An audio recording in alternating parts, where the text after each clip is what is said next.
आप उन चीजों के लिए सफर नहीं करेंगे जिनके लिए आम लोग करते हैं, आप उनसे अबव जिएंगे यीशु मसीह के नाम में। रिसीव करो इस ग्रेस को यीशु मसीह के नाम में। मैंने कहा रिसीव करो इस ग्रेस को यीशु मसीह के नाम में। हालेलुया। छोटा सा कलेश अगर वो व्यभिचार में गिर गया होता, अपने भाइयों के साथ डर के अपने पिता को, अपने भाइयों की चुगली ना की होती, सच्चाई के लिए ना खड़ा हुआ होता, तो वो 80 साल राज्य करने के उसके जीवन में कभी भी नसीब ना होते। मैंने ऐसे लोग देखे अपनी लाइफ में, अपनी पर्सनल लाइफ में, अपने रिश्तेदारी में, जो मसीह में इसलिए नहीं आते, उनको मालूम है यीशु मसीह जीवित परमेश्वर है, सिर्फ इसलिए नहीं आते कि जैसे वो मसीह में आते हैं उनके घर में कलेश शुरू होते हैं। सिर्फ कलेश के डर के मारे वो मसीह में नहीं आते, लेकिन उन्हें यह मालूम नहीं कि सारी उम्र पोती पर के घर में नौकरी करने से यह अच्छा है कि आप सच्चाई के लिए खड़े हो जाएं और 80 साल राज्य करें। अब आपने देख लो, आपने पाप का गुलाम बनना है, क्योंकि अगर शैतान ने आपको चोरी करने के लिए बोला और आपने की, बाइबल कहती है आप चोरी के गुलाम है, व्यभिचार के गुलाम है, आप जेलसी के गुलाम है, माफ ना करने के गुलाम है। और बाइबल कहती है जब तक आप गुलाम रहेंगे आप राज्य नहीं कर सकते। लिखा जो जिससे हार जाता है उसका दास बन जाता है।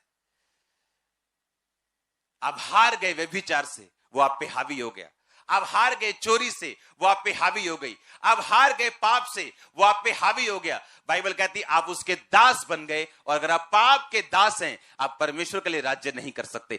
जो मोस्ट इंपॉर्टेंट थिंग मैंने क्रिश्चियनिटी में देखी है, जो लोग कामयाब हुए, कामयाब रहे और लाइफ के लास्ट साल तक कामयाब रहे, वो वही लोग हैं जो अपने आप में मर चुके हैं।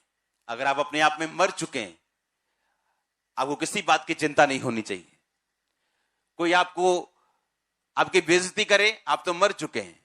कोई आपकी प्रशंसा करे, आप तो मर चुके हैं। कोई आपसे वैर रखे, आप तो मर चुके हैं। एक मरा हुआ बंदा वैर कैसे रखे? अगर आप मर चुके हैं अपने आप में, आप राज्य करने वाले हो बहुत जल्दी। फिर आप देखेंगे जो चीजें आप चाहते हो आपके घर में हो, आपके बच्चे आपके हिसाब से करें, वो होनी शुरू होंगी। आपकी फैमिली आपके हिसाब से करे, वो होनी शुरू होंगी। क्योंकि अगर आप परमेश्वर के साथ खड़े रहेंगे, वो आपको राज्य करने के लिए देगा। आप अपने लाइफ में, अपने एरिया में, अपने बिजनेस में, अपनी फैमिली में आप किंग होंगे, आप क्वीन होंगे यीशु मसीह के नाम में। आप मेरी बात समझ रहे कि नहीं? जो चीजें परमेश्वर ने आपको देनी है वो इस चीज के साथ जुड़ी हुई। सेल्फ डेथ, बोलो पड़ोसी को, अपने आप के लिए मरना और मसीह के लिए जीना। हालेलुया। इसलिए जब हम बपतिस्मा लेते हैं हम क्या करते हैं? हम पानी में गाड़े जाते हैं। मतलब हम क्या हो गए? मर गए। वो पानी नहीं होता, वो कब्र होती। पानी में डुबकी मारने का मतलब क्या? मसीह में गाड़े गए, जिस तरह यीशु मसीह गाड़ा गया। और उठने का मतलब जी उठना, जिस तरह यीशु मसीह जी उठा। वो कहता अब तुम मसीह के लिए जी उठे हो, बाकी जीवन अपने शरीर के अनुसार नहीं, मसीह के अनुसार चलाना। हालेलुया। तो क्या व्यभिचार मसीह के अनुसार है? जेलसी मसीह के अनुसार है? क्या चोरी मसीह के अनुसार है? बोलो। अगर हम मसीह के अनुसार जिएंगे नहीं तो उसके अनुसार हम राज्य भी नहीं करेंगे। मोस्ट इंपॉर्टेंट चीज जो मैंने क्रिश्चियनिटी में देखी, अपने पास्टर दोस्तों में देखी है, जिन्होंने अपने एरिया को चेंज कर दिया, राज्य किया, सेल्फ डेथ। आपको चर्च में काम करने के लिए सेल्फ डेथ की जरूरत है। आपको प्रचार करने के लिए सेल्फ डेथ की जरूरत है। अच्छा विश्वासी बनने के लिए सेल्फ डेथ की जरूरत है। अपने आप के लिए मरना और मसीह के लिए जीना। यह शरीर आपका नहीं, किसका है? अगर यह बीमार हो तो किसकी जिम्मेवारी होगी?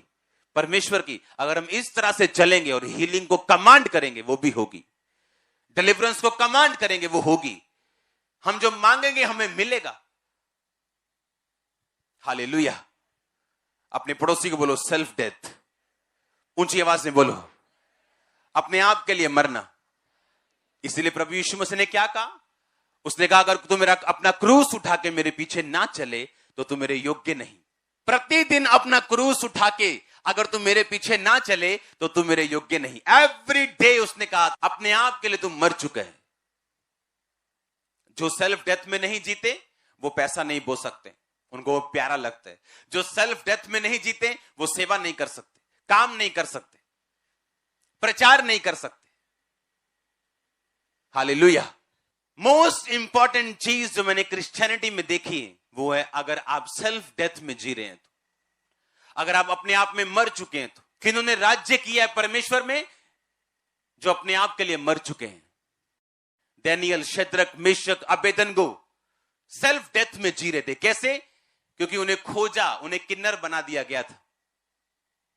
उन्हें मालूम था उनकी शादी नहीं होगी, वो सिर्फ परमेश्वर के लिए जी रहे थे। सुबह प्रार्थना, दोपहर प्रार्थना, रात प्रार्थना। मूसा वो शादीशुदा था, लेकिन बाइबल कहती सेल्फ डेथ में था। यह सबूत इस बात का यह है कि उसने मिस्र की गद्दी को छोड़ के आम लोगों के साथ वो हो गया, क्योंकि वो सेल्फ डेथ में था। कोई पैसा नहीं छोड़ेगा अगर वो अपने आप में मरा हुआ नहीं। विरोध करना नहीं छोड़ सकता अगर अब मरा हुआ नहीं। जरूर बदला लेगा अगर वो मरा हुआ नहीं है तो, लेकिन अगर मरा हुआ है अपने लिए वो बदला नहीं लेगा। क्या लाश बदला लेती है कभी? लाश बदला लेती है कभी? लिखा अपने आप को मरा हुआ समझो और मसीह में जीवित समझो। हालेलुया। लाश बदला नहीं लेती। लाश प्रशंसा करने पे हंसती नहीं, ना तो बुरा मानती। परमेश्वर ने कहा तुम मसीह में जब बपतिस्मा लेते हो तुम अपने आप के लिए मर गए और मसीह के लिए जी उठे। अगर इस तरह से जीवन जियोगे, इस आकाश के नीचे का कोई भी शैतान आपको डिस्टर्ब नहीं कर पाएगा। अगर इस तरह से आप लाइफ जियोगे तो परमेश्वर वो कर पाएगा जिसको करने के लिए उसने आपको अपने पास बुलाया। उसकी योजना अलग थी यूसुफ के लिए, मूसा के लिए अलग थी, दानियल के लिए अलग थी, पतरस के लिए अलग थी, पौलुस के लिए अलग थी, और आप सबके लिए अलग है, और सबके लिए बड़ी है। और सब आप एक एक जन मोस्ट इंपॉर्टेंट वीआईपी पर्सन हो परमेश्वर के सामने। सिर्फ प्रचारक ही नहीं, आप सब लोग, एवरीबॉडी। लेकिन प्रचारक डिफरेंट क्यों रहता है? क्योंकि वो कॉल्ड है इस काम को करने के लिए, और वो परमेश्वर को वो समझता है जो वो आपको समझा रहे हैं। अगर आपने अपनी लाइफ में जो परमेश्वर ने आपके लिए सोचा, अगर आपने वो कर दिया और आप ओवरकम कर गए शैतान के ऊपर, पाप के ऊपर, सेल्फ डेथ में अगर चले गए, तो आपको सचमुच नजर आएगा किस ग्रेट पर्पस के लिए परमेश्वर ने आपको अपने पास बुलाया। आप धीरे धीरे उसमें शामिल होते जाएंगे। आपके बच्चे इन्वॉल्व होंगे, आपके लोग इन्वॉल्व होंगे, सब कुछ एक जगह इकट्ठा होके परमेश्वर के लिए काम करना शुरू कर देगा जब आप इस रीति के साथ चलेंगे तो। हालेलुया। हर एक लाइफ में परमेश्वर की योजना अलग है। हर एक लाइफ के लिए आपके लिए अलग योजना है परमेश्वर की, लेकिन रिजल्ट एक ही है जो ग्लोरियस है, महिमा से भरा हुआ है, गवाहियों से भरा हुआ है, जीत से भरा हुआ है। हालेलुया। वो 13 साल की शर्मिंदगी थी और 80 साल का घमंड और राज्य था। क्या लेना चाहते हो? उन 13 सालों में परमेश्वर के साथ समझौता करके अपने 110 साल उसी नौकर की तरह जीना चाहते हो, या उन 13 सालों में सच के लिए खड़े होके 80 साल राज करना चाहते हो? ये आप पे निर्भर करते हैं। अगर आप शरीर के नौकर हैं, पाप के नौकर हैं, गंदी आदतों के नौकर हैं, तो आप परमेश्वर के लिए राज्य नहीं कर सकते। हालेलुया। तैयार हैं आप राज्य करने के लिए? यस नहीं सुना मेरे को? तैयार है आप राज्य करने के लिए? आपको बेस्ट परमेश्वर देने जा रहे हैं। बेस्ट प्लेसेस में आपकी लाइफ में देख रहा हूं, बेस्ट देशों को आपकी लाइफ में देख रहा हूं। आप तैयार है क्या? सुना नहीं मैंने कहा आप तैयार है क्या? अपने पड़ोसी को बोलो, बोलो सेल्फ डेथ, अपने आप में मरना। आमीन। अगर आप अपने आप में मर चुके हैं, आप बदला लेंगे क्या? आप लेंगे बदला? आप माफ करेंगे, आप बदला नहीं लेंगे। आप प्रेयर करेंगे, परमेश्वर के साथ रहेंगे, आप डरेंगे नहीं, क्योंकि आप पहले से मर चुके हैं। किन लोगों को शैतान परमेश्वर से दूर ले जाते हैं? बोला देख देख शदाइया देख, तू भी अपने भरावां नाल मिलिया हुंदा, आज तू गड्ढे च नहीं सी होना। हुण तू मिस्र च आ गया, देख शदाइया जे तू भरावां दे नाल हुंदा बना के रखदा तो तू भी उन्होंने इंजॉय करदा लाइफ नूं। अब तू नौकर बन गया। अगर तू अपने भाइयों के साथ बना के रखता तो तू यहां मिस्र में ना आता। कितना डिस्टर्ब किया होगा इमोशनली शैतान ने उसको, इमेजिन करके देखो। पर वही जीते जिन्होंने शैतान के सिर के ऊपर पांव रख के आगे बढ़े हैं, जो उसकी बातों को रद्द करके आगे बढ़े, वही जीते हैं। हालेलुया।